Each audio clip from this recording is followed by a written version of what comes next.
What's up, y'all? It's your girl Mo Christine. Welcome back to my channel, and if you're new here, welcome and subscribe. Mo Adventures, Mo Adventures, Mo Ventures. On today's episode of Mo Ventures, we've got Mo Looks. So you know, at the end of every month, I hit you with a lookbook, and today I narrowed it down to biker shorts. The weather's getting warm. We can go to our backyards. Still in quarantine, stay home. Go in our backyards, the front porch, the grocery store, and we can wear these cute little biker short outfits. Now, I'm also going to include some outfits that you can wear heels with. I mean, there are a lot of Instagram Live Zoom parties that you can wear them to, or we can just hold off onto those outfits for when quarantine is over. The colors that we're working with today, I've got red biker shorts, black biker shorts, cheetah print biker shorts, green biker shorts, gray, and neon. All right, so I've got about 20 outfits to share with you guys. I just said to myself, this time I'm going to do biker shorts look. Went into my closet, took a whole bunch of random things, put them together. So I hope you guys enjoy them. Do not forget to subscribe, hit that notification bell, and comment. Since I'm wearing all black, why not start off with the black biker shorts? Let's get to it.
ideas.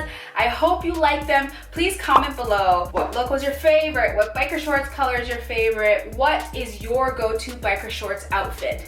Thank you so much for watching. If you have any questions about any of the items, just comment below.